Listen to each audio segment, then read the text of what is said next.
que c'est l'idée. C'est André Baldacci. Il a complètement... Vous savez, c'est les musiciens un peu perchés, tout ça. Enfin, tout ça pour nous présenter sa sélection de Noël, quand même, c'est beaucoup. Ouais. Bah, je crois qu'on va voir ça avec lui tout à l'heure. On va peut-être lui en parler, parce que là... Ouais. À tout de suite.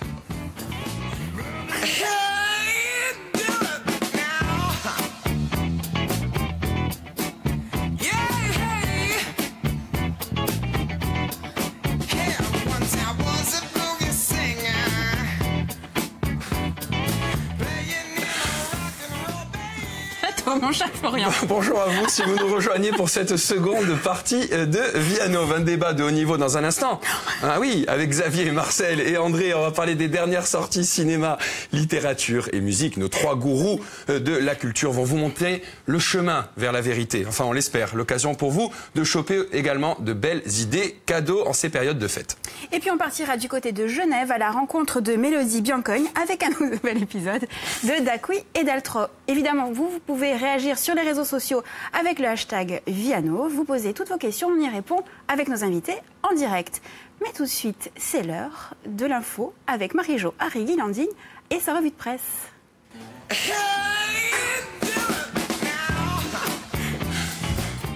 Salut Marie-Jo, ça va bien? J'ai eu une apparition. Oui. Ah oui, d'accord. Ah, il y a un truc rouge qui... Un truc rouge qui est passé, oui. Ouais. Marie-Jo, quelle nouvelle aujourd'hui? Eh bien, écoutez, aujourd'hui, quand ce matin fait naturellement sa une sur les funérailles d'Edmond Siméon, il forcément s'y attendait avec l'ultimo messaggio. Au-delà du militant, c'est aussi évidemment un homme extrêmement attaché à son île, aux femmes et aux hommes qui la peuplent, qui a été accompagné hier. Alors, en page intérieure, ce titre, L'adieu de toute une île, résume bien le sentiment partagé par tout le monde, d'ailleurs, que l'on adhère ou pas à ses idées. Mais Edmond Siméon était aussi un homme de culture, de lettres, très intéressé par les initiatives et notamment par la culture. Et ça tombe assez bien parce qu'en cette dernière semaine avant Noël, j'ai eu envie de mettre en valeur la culture dans la revue de presse plutôt que la politique ou le social, pour une fois. Super, on est toutes oui.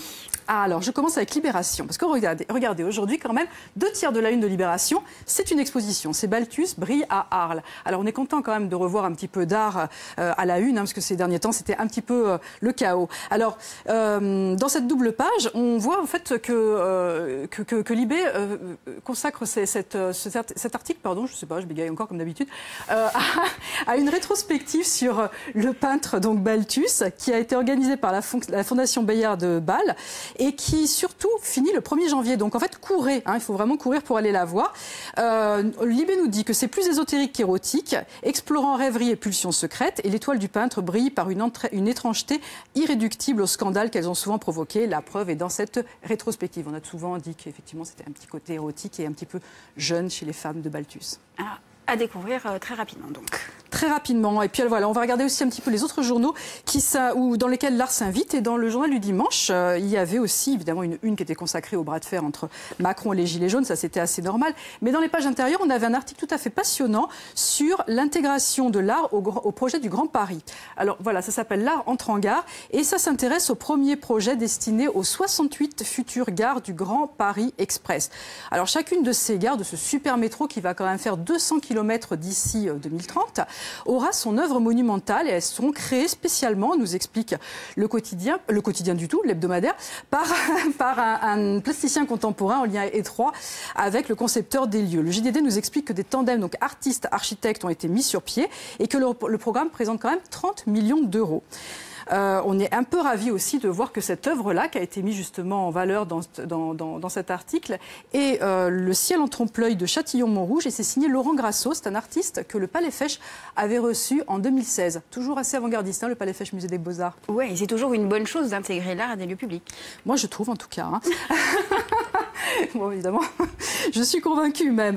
Oui, parce qu'en fait, une partie de la population n'a pas accès à la culture et il y a aussi une partie de la population qui ne s'autorise pas cet accès à la culture. Parce que quand on est à Paris, évidemment, on a un choix immense. Alors, apporter l'art comme ça dans des espaces publics et des espaces de vie, c'est familiariser aussi les gens avec cette expression qui ouvre les esprits, qui laisse place à l'émotion, qui développe le goût et la capacité de choisir. En gros, qui développe le libre arbitre. Oui. Alors, de ce fait, l'art peut être considéré comme dangereux. Il fait un peu peur quand même. Et oui, c'est précisément ce que nous disait Libération ce week-end.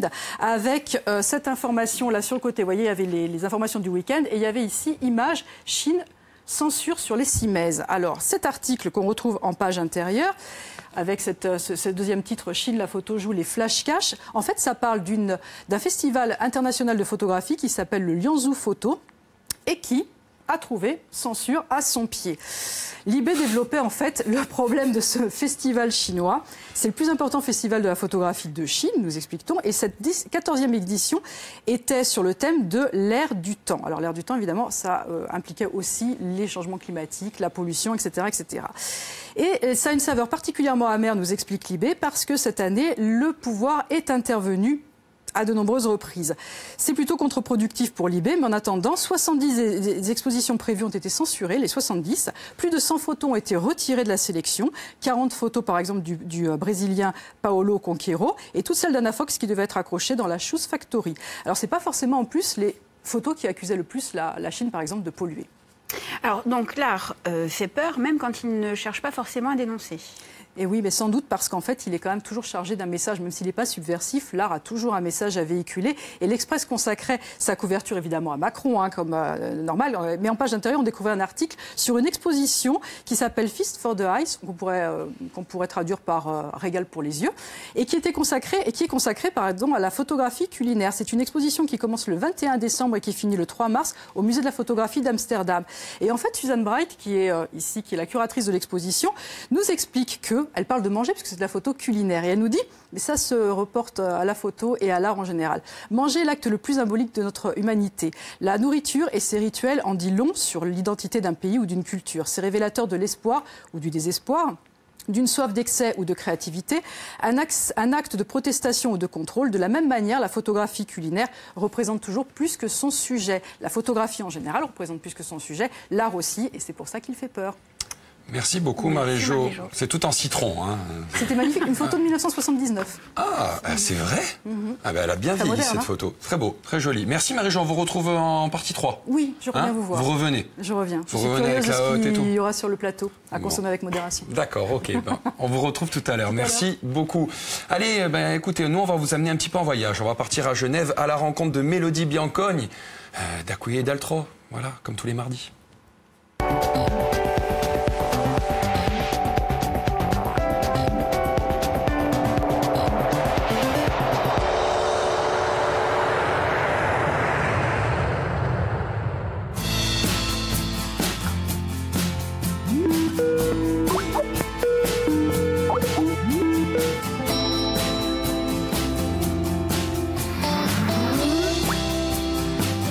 Ce qui m'a amenée à Genève en quittant Calvi, c'est mon domaine de travail, c'est-à-dire la finance.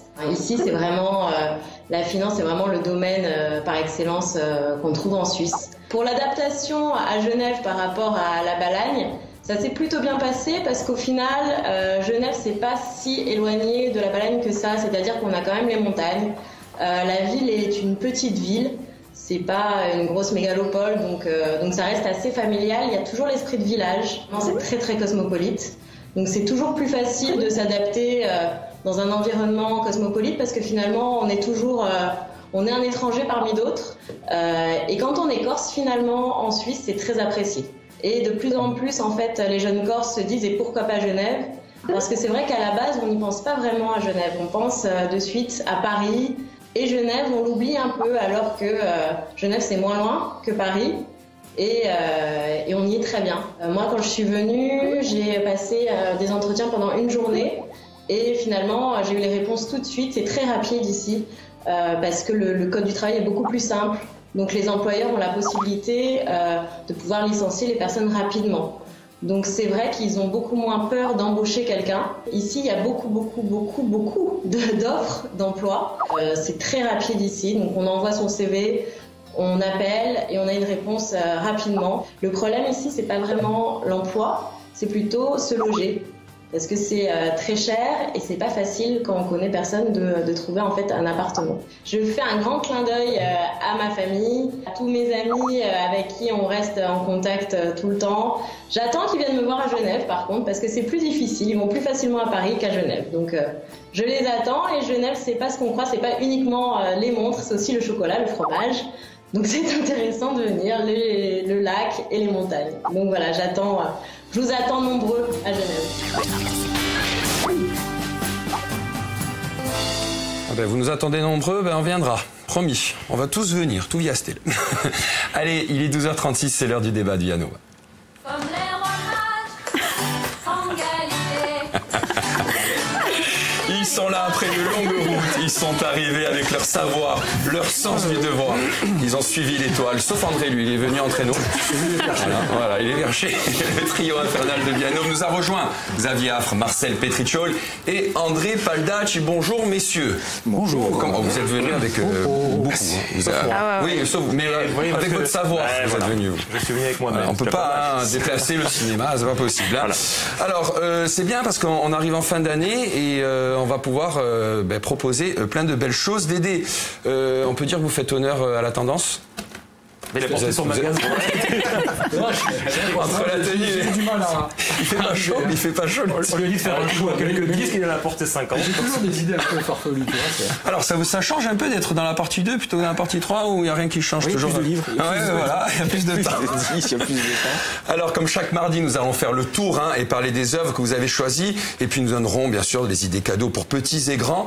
Xavier, on va commencer par vous et avec les adultes. Je sais pas si vous avez bien fait de commencer par moi. Je vais plomber non, mais après on va essayer de remonter un peu. C'est parce que Noël, c'est aussi des films tristes. Ben oui. Bon, voilà. Il faut penser aussi à la tristesse. Voilà. Alors, Maya?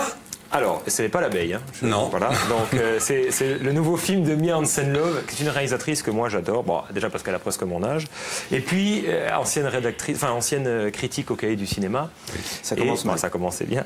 Et c'est son 6e film, j'ai dit. Donc, elle avait fait des films comme Le père de mes enfants, je ne sais pas si vous vous rappelez, inspiré d'Humbert Balzan, le producteur de cinéma qui s'était suicidé, Un amour de jeunesse, L'avenir avec Isabelle Huppert, qui est passé il n'y a pas très longtemps sur une chaîne à la télé. Voilà, alors on est en 2012 dans ce film, et après 4 mois de captivité en Syrie, il y a 2 journalistes, vous voyez, c'est très...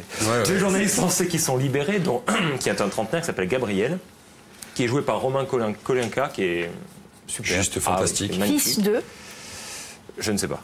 Marie Trintignant. Ah voilà. Bon, moi je ne m'intéresse jamais au fils de. Je ne fais jamais de côté people, contrairement à vous. Non, mais c'est pas pour ça qu'il est très bien. Enfin, je veux dire, il aurait pu être bien ou pas bien, peu importe. Donc après les interrogations et les retrouvailles, il décide, ce cher monsieur, de changer de vie complètement, et il part à Goa, en Inde. Voilà. Et il va rencontrer, dans la maison de son enfance, qu'il retourne, il a vécu en Inde, et il rencontre cette fameuse Maya. On en voit quelques images. Ah, carrément. Voilà, c'est très très beau. Oui.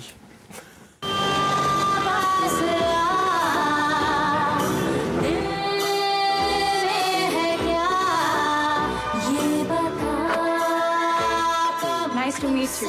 I'm Maya. Gabriel. I know 2 words in French. Dégueulasse and oh la la. It's a good start. What are you doing in Goa? I'll be traveling all around India. And I also need to see my mother in Mumbai. Don't you have a home in Paris?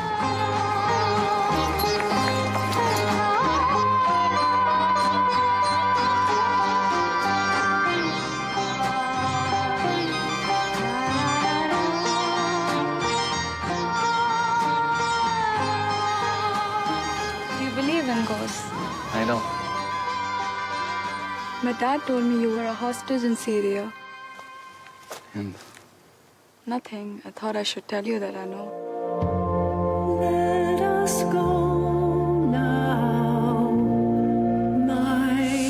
Voilà.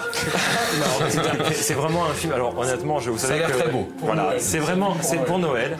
C'est lumineux. Vraiment, c'est. Alors, il faut pas s'attendre à un film sur la Syrie, etc. Parce qu'on n'en voit quasiment aucune image. C'est pas un film aussi sur le côté post-traumatisme du personnage. C'est vraiment un film sur un peu le retour à la vie. Et ce personnage qui est vraiment magnifiquement joué, qui revient un peu à la vie avec l'amour de Maya. C'est pas du tout non plus un film sur l'Inde, au sens où il n'y a pas d'image cliché, touristique, pas du tout.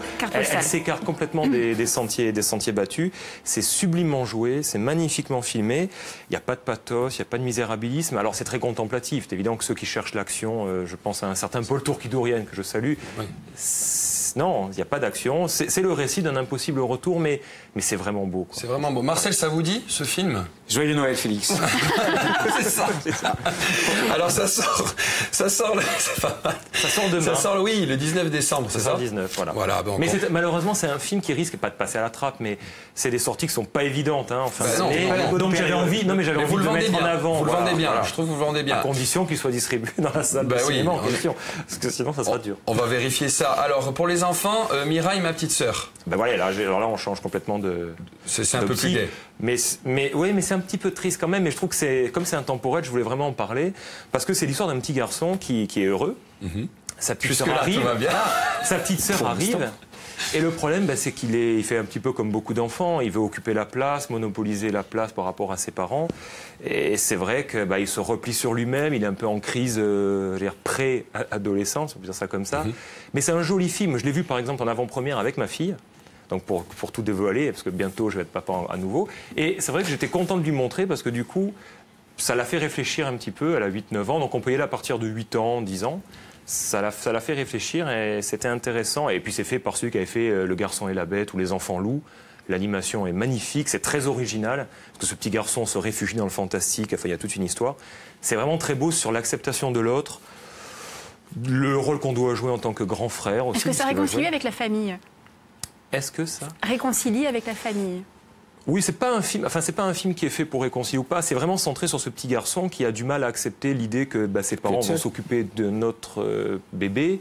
Et c'est vraiment pour lui, ça le fait grandir. C'est ça qui est très beau. Je trouve que c'est un petit récit initiatique à la hauteur d'enfant. Et c'est vraiment, il faut le voir en VO si on peut. Alors pour les enfants de 8-10 ans, c'est un peu compliqué. Voilà, mais c'est très très très très beau. Alors ça sort le 26 décembre. On regarde un petit morceau de bande-annonce. Allez, c'est parti. C'était ta maman? Elle arrive. Je te présente ta petite sœur. Elle s'appellera Mireille, ça veut dire l'avenir. Tu seras gentil avec elle. Tu la protégeras. Comment j'étais quand j'étais bébé? T'étais comme Mireille. Je l'aime pas. Ne la tape pas. Je t'ai dit d'être gentil avec elle. Maman! Grand frère, arrête de me mettre des trucs sur la figure. Tu me tapes dessus, tu me tords les joues, tu me fais pleurer. Tu es Mireille de l'avenir.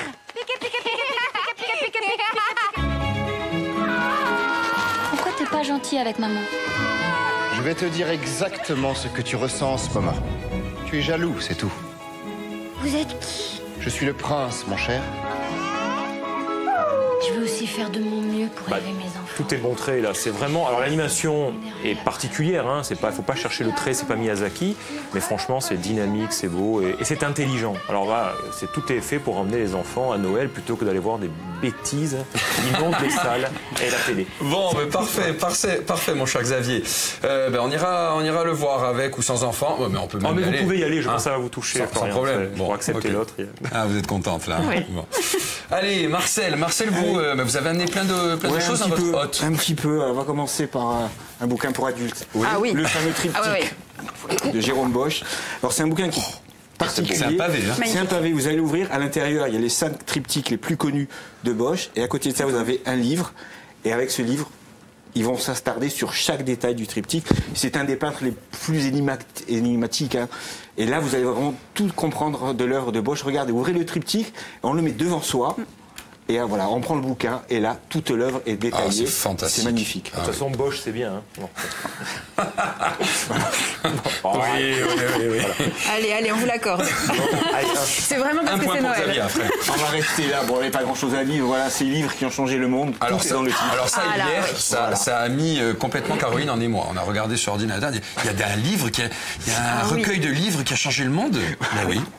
Donc, on va tout savoir sur les livres qui ont changé le monde, les détails, quand ils sont sortis, les livres similaires, ce qui est sorti aussi à la même époque. Alors c'est par ordre chronologique, on commence avec les codex, les rouleaux, jusqu'au petit livre rouge de Mao, c'est le dernier. Voilà, c'est absolument magnifique. Ça, c'est pas pour Caroline, le petit livre rouge. De quoi? Le petit livre rouge? Non, je passe mon tour. Ou c'est bleu plutôt. On va parler un peu d'Ajaccio quand même. Complètement. Ah bah oui, quand même. Complètement. Mistral. Voilà, Ajaccio de la terre à la montagne. Luc Gavache, super photographe, superbe photo. Il a été à la recherche de lieux qu'on a sous les yeux, on les voit plus. Tellement on a l'habitude. Donc voilà, des magnifiques photos et aussi il a été trouvé ceux qui font encore la tradition, les pêcheurs, les viticulteurs. Il y a de très beaux portraits aussi. Et puis un dernier ça c'est pour Dédé. Celui-là, c'est pour Dédé. Ah ouais. Excellent. Woodstock. On va fêter le cinquantenaire cette année, en 2019. Donc, des photos rares, inédites, surtout 2 Blu-ray. Un du fameux film Woodstock. Et un Blu-ray avec des inédits, des extraits de concerts inédits comme Johnny Winter et Creedence Clearwater Revival. Absolument magnifique. Eh ben, ce sont de belles idées cadeaux. En plus, c'est lourd. Voilà, il y a toujours une importance particulière. C'est signe de culture. Exactement. Une BD, un Grand Bourgogne oublié, un coffret, tout simplement un viticulteur qui trouve une bouteille, il n'y a pas d'étiquette, il n'y a rien dessus, et c'est un des plus grands vins qu'il ait jamais bu. Il va partir à la recherche de ce cépage oublié en Bourgogne. Un comics, Marvel 1602. Imaginez si les héros Marvel étaient nés à l'époque où ils avaient été. Vous allez lui faire un abonnement. C'est ça. Et vous savez que je suis assez petite quand même, donc vous allez me cacher, mais c'est pas grave. Allez-y. Donc voilà, imaginez 1602. Ben voilà, vous avez retrouvé Spider-Man, Daredevil et compagnie. À l'époque élisabéthaine, c'est écrit par un des plus grands scénaristes et auteurs de romans anglais, c'est Neil Gaiman. Fabuleux. Oh, c'est un objet absolument magnifique. Magnifique. Et petite note d'humour. Il est léger, regardez, hop. Green Manor, imaginez un club très sélect anglais où les lords se racontent des histoires de meurtres non résolus. C'est bourré d'humour. Il y a 16 petites histoires. C'est bourré d'humour, d'un humour so british. Et toucher la texture, on a l'impression que c'est un vieux grimoire, c'est rugueux. C'est magnifique. Oui, je touche. Et regardez-moi ces dessins, c'est juste fantastique. Et pour les fans, l'intégrale de Conan. Hein, voilà, c'est un petit clin d'œil. Oui, merci Marcel. Voilà. Alors, Conan, qui n'est pas du tout un nanar. Un nanar. Voilà. Donc, qu'on se le dise. Tout est dit, c'est l'intégrale. Il y a 250 dessins, dont 25 en pleine page. C'est le père fondateur de l'Heroic Fantasy, voilà, Robert Howard. Voilà. Et pour finir, si on a un bouquin, un polar à offrir, Évasion, Benjamin Whitner, aux éditions Gellmeister. Veille de Noël, 12 évadés, ils se retrouvent prisonniers dans une petite ville en plein blizzard. C'est du Tarantino, c'est trash, ça va à l'essentiel. On sait que ça va mal finir, ça va finir en apocalypse d'ailleurs. Et on aime et c'est super bien écrit. Bon, super Marcel, merci beaucoup. On vous retrouve dans un instant. On va passer à notre Père Noël préféré, à Dédé Baldache. On va voir si dans la rue Fèche, là, la semaine prochaine, vous allez vous habiller en Père Noël. Non, pourquoi ? Non, je peux pas travailler dans ces conditions. Là, vous le faites bien avec nous. C'est exceptionnel. Et vous le faites très bien d'ailleurs. Vous avez été très bon sur le sketch. Il va falloir que je revoie l'intro parce que là, je pense que j'ai dû être pas mal. On va discuter. Pour démarrer donc cette petite chronique de présentation idées cadeaux, j'ai sélectionné déjà une nouveauté de la semaine. C'est l'album de Laura Pergolizzi, dit LP. On adore. Donc, elle a une super voix, elle revient assez fort. Donc, on va envoyer l'extrait. Ouais. On aime beaucoup.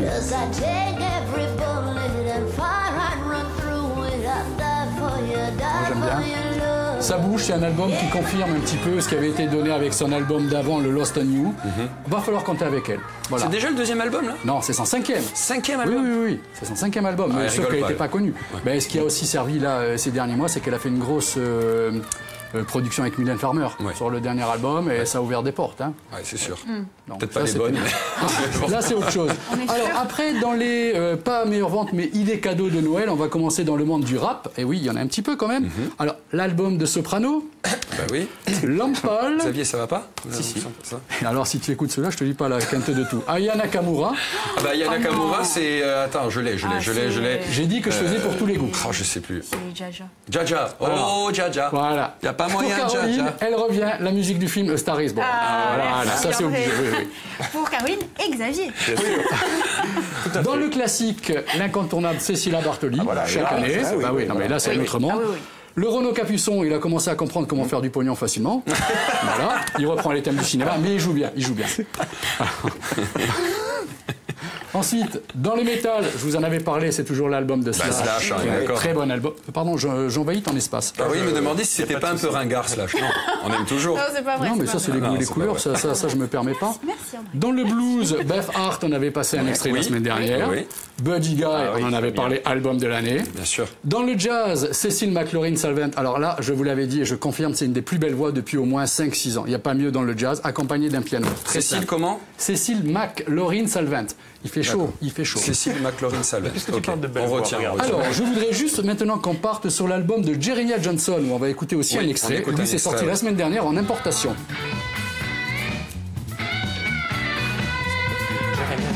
Jeremiah Johnson. Voilà, c'est un mélange blues de Saint-Louis, rock sudiste, country. En plus, il est accompagné avec un super saxophoniste qui lui tire un petit peu la bourre à travers l'album. Je le conseille, donc Jeremiah Johnson. Dans la variété internationale, je style, hein. Oui, parce que Lenny Kravitz. On a encore 30 secondes. Coldplay. Oui. Ramazzotti. Pas Coldplay. Springsteen. Oui. La vente de l'année en vinyle et en CD. Queen. Ça a tout relancé. C'est surprenant. Bruel. Bachung, album de l'année pour moi. La surprise, Véronique Sanson. Et on termine avec du Noustral, Christophe Mandologne et le DVD du Gaz. Voilà.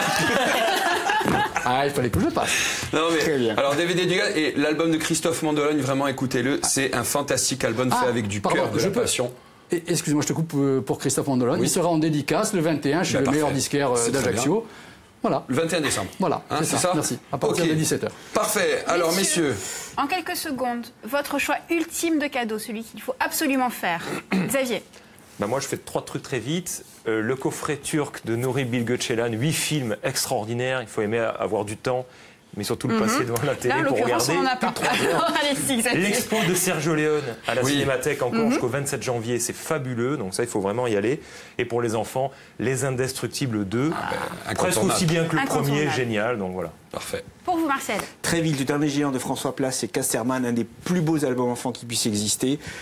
Alors ça, c'est sorti il n'y a pas longtemps, c'est De Crécy, c'est un dessinateur de BD. Ça s'adresse aux enfants, aux adultes, histoire d'un fantôme. À travers ça, ça parle du totalitarisme, du populisme. C'est plein de sagesse et de poésie. Et là, en 2 tomes, vous avez 53 albums de Spirou et Fantasio pour moins de 100 €. Parfait. Super. Très très vite, André. C'est ce que l'on a envoyé en musique, c'est le nouvel album de Van Morrison, 39e album, 50 ans d'expérience, il n'y a rien à jeter. The Prophet Speaks, je le montre. Voilà, joyeux Noël.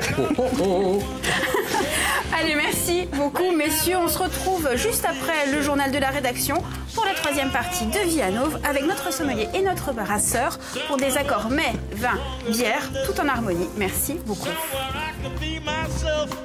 Instead of sitting on the shelf, got to go.